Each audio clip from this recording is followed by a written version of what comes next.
Jayson Tatum's dad is not a fan of this Celtics roster. He made that very clear during a recent podcast appearance. Let's dive straight in. Said, You right, gotta say your son right, until it happens. right now, roster shit. Who Man, cares about the roster? shit, I do. I don't know about you, but I'm thinking Jayson Tatum might be a little bit pissed with this. Like, obviously, it's his dad. His dad's just sharing his opinion. Here's what it is, right?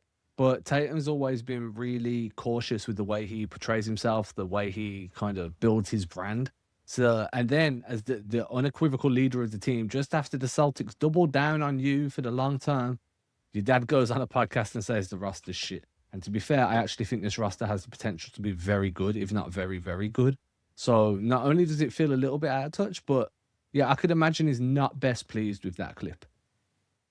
Yeah, I mean, there is literally a clip from the Celtics media, their account, their socials, posting JT golfing and thanking the Celtics. So I love the Celtics. Thank you guys for all this stuff. The dude is, and look, I get it, Adam. He's 19, right? You can't control what your dad says when you're 19.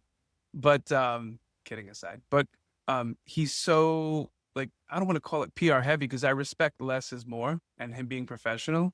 But wow, like I can't picture this being stamped of approval from Jayson. It's just not typically his MO.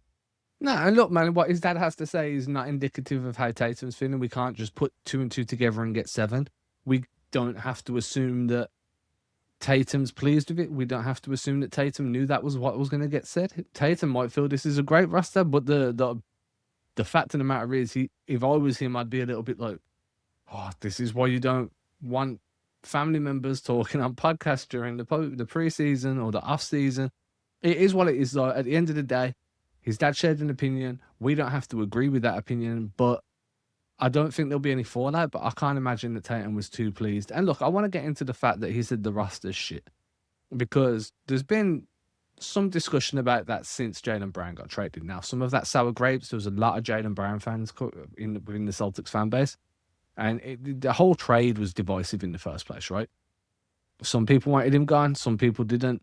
And then when it happened, it was the Paul George return. Nobody was really pleased with that. And then, the injury histories, the fact that the money was very similar. Now, obviously, it's a much more tradable contract than Jaylen's. We don't have the extension looming over us in terms of $140 million from an extra 2 years when Jaylen Brown's getting deep into his 30s. But on the face of things, people weren't pleased. The additions have been functional rather than flashy. Mitchell Robinson, very functional for the way the Celtics want to play, for what they needed from an extra big man.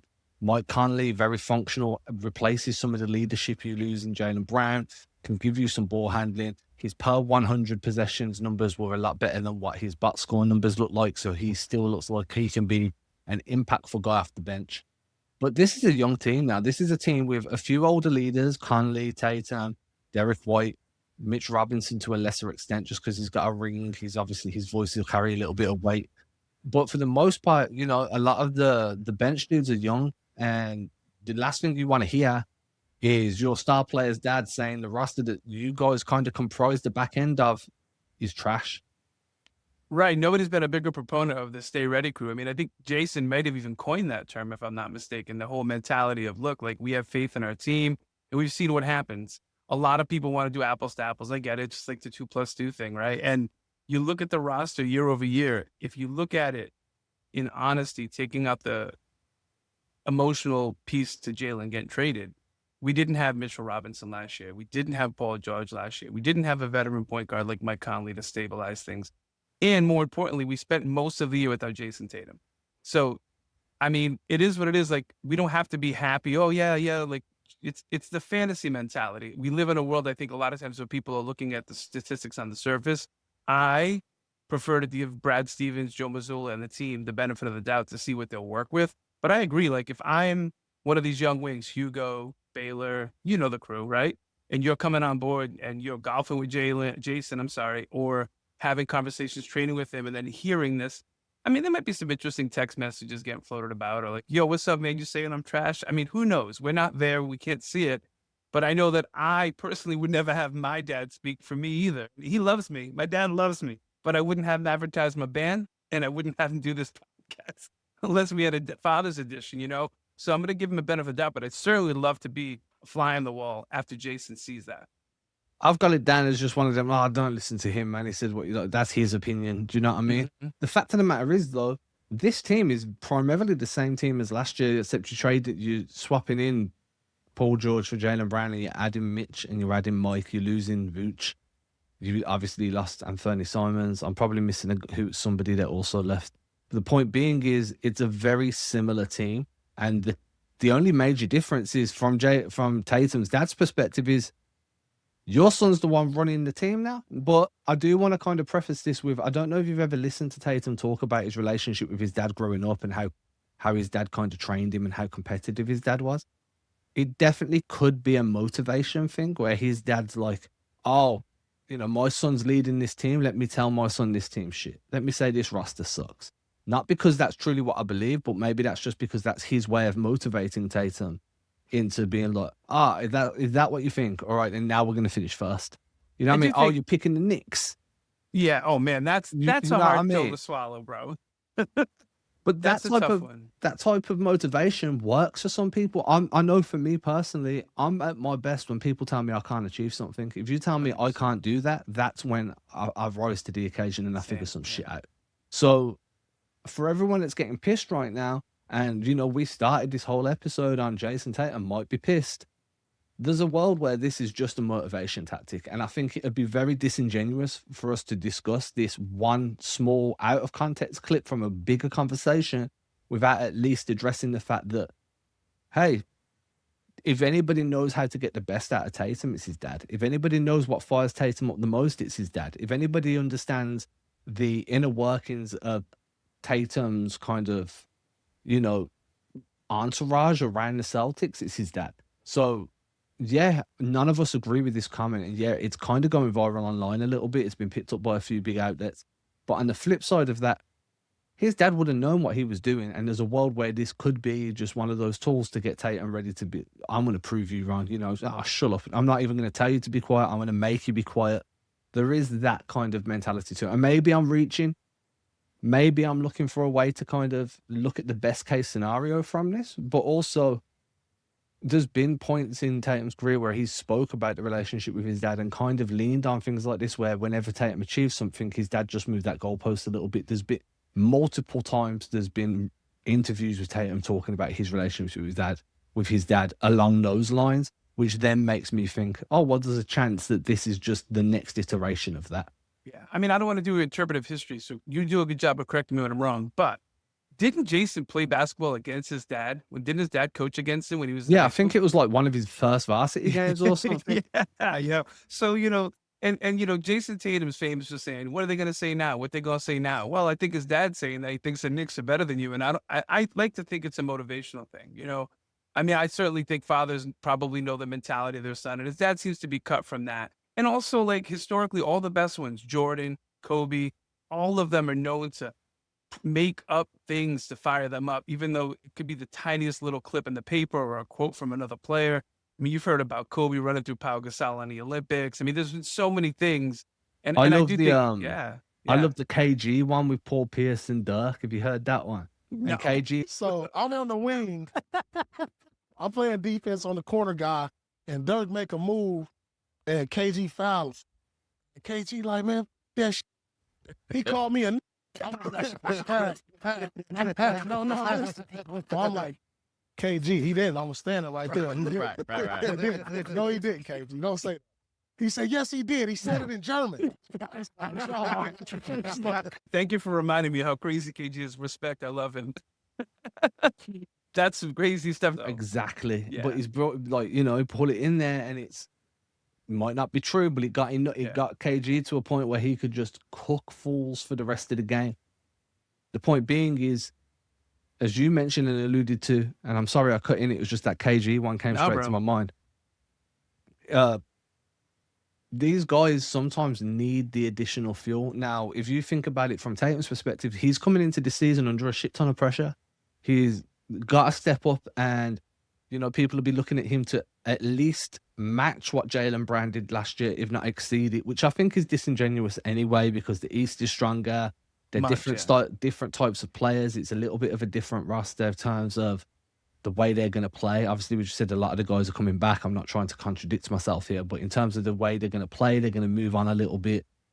Guys are going to get better. You've got Paul George there. You need to think about how to get the best out of him. Tatum's coming in with a shit ton of pressure. So having somebody like his dad go public and be like, nah, roster shit, the Knicks are going to whoop y'all.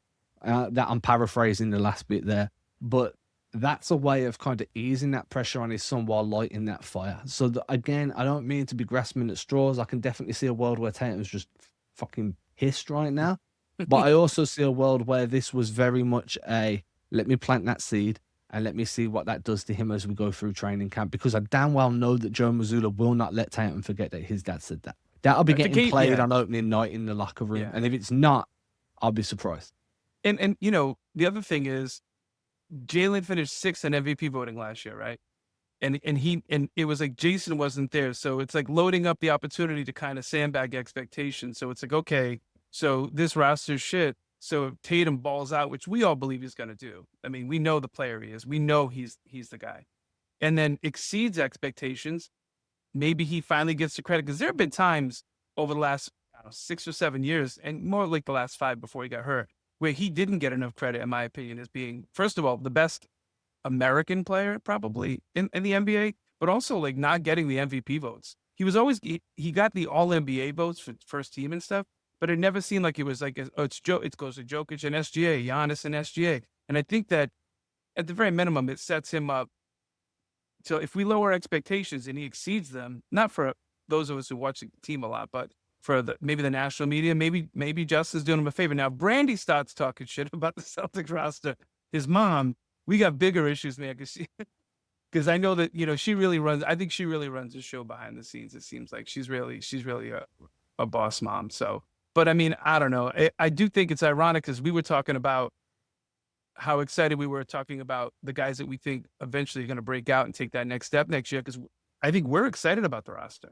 We're excited about it. We don't think it's shit. We're like, wow, this is like wing central. We've talked about the death match mentality with Joe Mazzulla, just throwing a bunch of wings out there and saying, okay, who's going to play tonight? You know, and I'm fired up for that. I like a Celtics team as much as I love winning championships and contending. I also enjoy a team that's got a chip on their shoulder.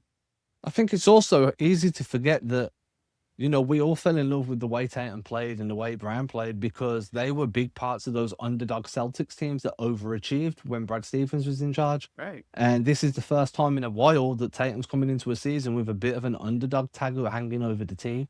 The last few years, they've been a contender.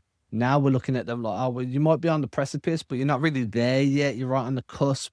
You might need a move or two, might need one or two dudes to take a leap. That kind of brings back the underdog mentality. And I think that Tatum played great when the team had that mentality, and having your dad put that on you as well. The Knicks are better. Do you know, that did not sit right with me. I really didn't like hearing that the Knicks were better. Yeah, okay, it's probably true. Do you know what? It is true. Most likely 90% on paper, they're better. They're the reigning champs. You're allowed to say they're better. Yeah. I don't want to hear that. I don't want to hear that noise. But so to hear that from like the star player's dad, that one stung. But I think that's what it was meant to do. Now, again, I keep saying this because I want to keep prefacing it because I know people think we're trying to like defend Tatum's dad here. That's not what we're trying to do. We're just trying to look at it from, there's going to be a lot said about that clip over the next few days. And we're just trying to look at it from a more holistic view, because I do think that sometimes it's people lean into the negative because the negative gets clicks, and half the time the negative isn't the right story anyway. I'm not saying we're right either. We could be completely wrong here. But again, it's just nice to have that opposing viewpoint. What I will say is, just looking at the roster, there's a lot to be excited about. You just mentioned it. You know, Hugo Gonzalez, what's his next jump going to be like? Baylor Scheinman's coming into the third year, which is typically when guys take another leap and take a stride. Jordan Walsh just got an extension. Does he move forward? He's been speaking this summer about wanting to be a guy where last season he was taken out for certain situations. Now he wants to be able to maintain and sustain being in for those same situations, because that's a step for him now. Now he can be relied upon on certain areas of a game where he wasn't relied upon previously. There's dudes that can take steps, and each one of them that do move forward in their development, whether it be a baby step, whether it be a giant leap, whether it be somewhere in the middle. Every time one of these guys moves forward in their development, this team gets a little bit deeper, a little bit more well-rounded, and a little bit more dangerous. And the fact that we're coming in with so many dudes that can take these small to medium to large steps, both coming into the season and throughout the year. If you're not excited about that, I don't know how to help you, because for me, I understand that a championship is the goal, but I don't think you can define success just by winning a championship every season. Where the Celtics are right now, success is developing these guys. Success is rounding out the roster with the internal talent and internal development you already have, and then you build up. And I think, to me, that's what makes winning the championship so much fun. When you just trade for a bunch of dudes, like when Brad traded for Kristaps and Drew, that was great because we'd seen them slowly build to that, and the rest of the core we'd been watching for years. Whereas, other teams out there that trade for, maybe like, let's go to the Suns the other year when they went and got Bradley Beal, they got Kevin Durant, and they had to gut the team. If they'd won, it would have been great for the fan base, but you'd only really seen Booker come through that system. Maybe one or two other role players. When Boston won, it was like, dude, how's Cornette? We'd seen Cornette come from not being able. Kayla weren't really part of the rotation for that. No, I mean, like, just developing. I meant, sorry. Yeah, but I'm on about like actually on that championship rotation. The championship Pritchard team. Pritchard, bro, Tatum, Hauser, Cornette. We can go down the list. And you traded for two guys to get you over the hump, but the majority of that core we'd seen develop, and I think that, to me, is always going to be more rewarding. Right. I also wouldn't put it past Joe and the conspiracy guy in me that Joe said to Justin Tatum, hey, do me a favor. Can you say this on a podcast and really piss off my team? Because that's like Joe Mazzulla 101, like in the margins, messing with this guy's heads, right? Like that's like instant bulletin board material. And it's exciting. Like I said, I'm to your point, we have a lot of development, and never mind the rookies who I think could actually contribute a little bit. I mean, like Chris Senick Jr., and maybe even Dylan Mitchell now that he's got a two-way. But I think that this season, Tatum is the ultimate that saying about what rising tides raise all ships. Tatum has always been a guy who makes others better. Give him 36% usage this year and look at other people's performance. I'm looking at Derek White having a better season. I cannot wait for pick and roll with him, Mitchell Robinson, him and Kata. Tatum throws such an incredible lob on the high pick and roll stuff. Guys go run into the rim. And never mind, just overall, he's a point forward. I think he's entering that stage of his career. He's entering his prime, or he just entered it, where this is when the MVPs happen and you show the league, like, I make other people better. And like you said, like you talk about the Suns. I mean, look at the Lakers. I mean, with all due respect, I know LeBron won that bubble championship. I'm a Celtic fan. I'm not going to get into that. It's a chip, whatever. But not a championship. Not a championship. All I can think about is Rachel Nichols and Jimmy Butler. But anyways, when I think of the bubble. But having said that, I think that, you look at the Suns, Dylan Brooks, the guy who's left over from that, right? I mean, like, it's like there's so many things that people try to require. Let's see what happens with the Heat. Let's see what happens with the Sixers. They're doing the thing we did 2 years ago. I think Brad's showing, hey, I'm getting ahead of the second apron crap. The league has changed. He's paid attention to what OKC and Indiana have done with their roster building and stuff like that. And I'm excited to see that 10 or 11 guys contributing on every night, including in the playoffs, which has been, I think, the weakness where there's been some reluctance to do that. I do think that plays a role. Honestly, I think that if you can keep building these young guys, I'm fiddling with stuff today. My hands need to be busy. If you can keep developing the young guys, like you say, and then you trade for someone down the line, then great.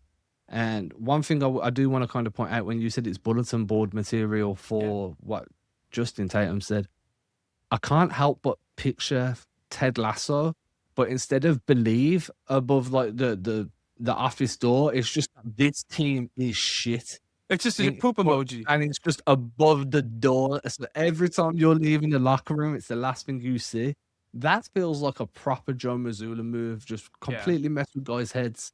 This team is shit, to fire them. Loading the city edition, the shit brown Celtics jerseys coming to you. Dude, I'm telling you, I feel like if this wasn't, because look, if this was Justin Tatum's way of galvanizing his son and motivating him and trying to ease some of the pressure on him, then I'm sure that conversations will happen behind the scenes to smooth that over and to let them know, look, I'm just trying to get you the best version of Tatum, get you the MVP version of this guy. That's what I'm doing right now. And I'm sure those conversations would happen in the background to let all the team know, let all the players know, the coaching staff, blah, blah, blah.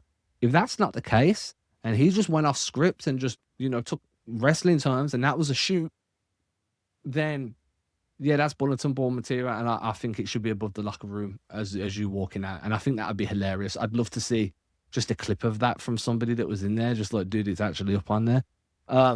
Outside of that, though, it is what it is. It's kind of tough as a Celtics fan hearing that get said, but look, man, moving on. It is what it is. The Knicks won. They deserve their flowers. I was on vacation recently, and I can't tell you how many Knicks people called me out for wearing Celtic gear. And all I kept saying to them was, hey, bro, good job. 1 every 53 years. You got this. But, like, the point is, like, even as a Celtic fan, I don't like the Knicks. I certainly hate Philly as a Boston sports fan in general. But that team did a lot of wonderful things correct. If anything, that team, which they got contract stuff coming up next year with Cat and all that. Yeah, it's got some That tough team was choices. incredibly likable. Josh Hart, OG. I mean, they're the great role players. If anything, the Celtics stole arguably one of their most pivotal players for like nothing. I mean, getting Mitchell Robinson for that contract is nothing to sneeze at. Brad deserves kudos for that. I mean, it's his rebounding numbers are historically incredible.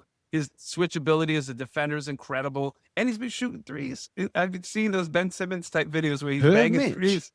Yeah, Mitch has been shooting threes. I haven't hit him shooting threes in a real game. Don't even take anything No, about that. I mean, I'm also saying I've seen him. never asking Mitch to switch. Ever am I asking Mitch Robinson to switch. I want you up to touch. I want you showing No, and I getting know, I back, know. and I want you playing drop. If you're switching, something went wrong. But Or, you know what I mean? Maybe early in the season to see how he handles different, like, if I get switched onto a wing, how does he handle it with our system? If you get switched onto a guard, maybe you want to do that for data gathering purposes. But once the games mean a lot and once the season goes on, I want you up to touch. I want you funneling guys back. I want you playing weak side rotation. I want you playing in drop. Done. Maybe some hedging, maybe depending on the situation. But you don't really want your big switching because he's not that type of big. He's not an Al Horford type of big. No, and I was a big proponent of going out to get that type of big to start the season. If you were reading the newsletter, while everyone's here, go check out the Celtics Chronicle newsletter. The link's in the description. It's free to sign up. If you're not signed up, you're missing out. If you are signed up, I appreciate you. If you're signed up for free, why not move up to the paid? If you are unpaid, I love you. But what I was writing earlier in the summer was Onyeka Okongwu would be ideal if you want a long-term Al Horford replacement that allows you to play that five-man switching defense where you can really pressure the ball and stuff.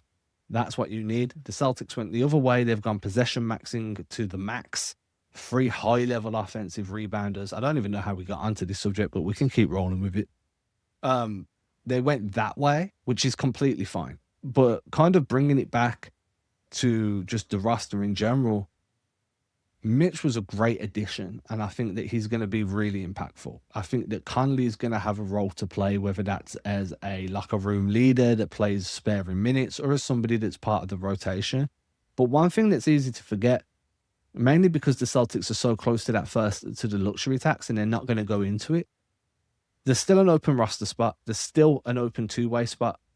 The team can still improve between now and the start of the season. Saying it's shit right now doesn't necessarily mean it's shit on opening night. Most likely, if you believe it's shit, I don't. But if you believe it's shit, most likely you're going to believe it's shit on opening night. I'm not expecting any fireworks. Probably, most likely, you're going to sign Milos Uzan to a two-way. That gives you some more guard depth. Most likely going to leave that 15th spot open. What you see right now is, I'd say 99% going to be what you get. But things are always subject to change. So I think it's a bit too early to be calling the roster shit when we haven't even seen them in preseason. We haven't even had media day yet. Like, dude, it's still the summer. How can you say the roster shit? You ain't seen it? I literally, after hearing and watching and seeing all that, the first thing I wanted to do is just open up my computer and start comparing 1 through 10, who's everybody's rosters. Because, like, absolutely, the Sixers have a super team currently, right, as it's comprised. But once again, depth. What's that look like? Joel Embiid, he's got some serious durability issues. If we're going to talk about Paul George, let's talk about Joel Embiid for a second too, right? And then they lost Drummond, who was kind of a revelation in the playoffs, hitting corner threes, right? I'm excited to see what the Pacers look like with Hallie coming back and the Zubac trade from last year. But once again, we know as people who are nervous, concerned, or just, know our fate is linked to Tatum's Achilles. We're going to see how that goes for Hallie, right? I think the Hawks are going to be slept on. I think the Knicks could have a hangover from winning it. We know, just look, forget about my opinion. Nobody's won a back-to-back in how long? Who's the last team that won a back-to-back? The Heat? The Warriors, right? It's Yeah, been was that it- long. It's been was it that the- long. I think it's that Warriors team with that may have won a back-to-back. Nobody wins back-to-backs. It's the parody. It's Adam Silver's, dream to have this every year and new teams in it. And then, so you get the Spurs, Oklahoma. Maybe it's not even talking about the West rosters. So Was the I- Warriors? it was the Warriors, right? Yeah.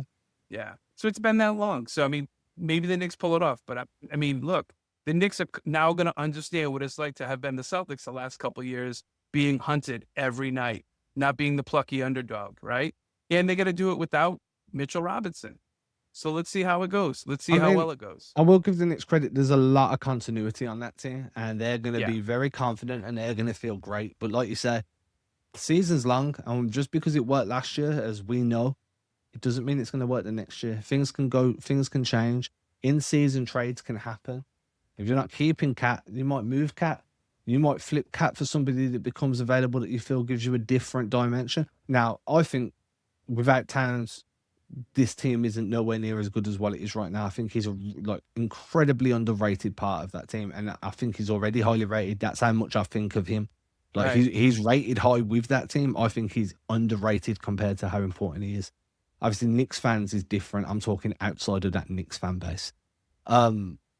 Point being is there's no guarantee they're going to win, but Philly, in the East, I think Cleveland are going to be slept on a little bit because you never know Oh, if they made some Mobley's going to moves. take another step forward.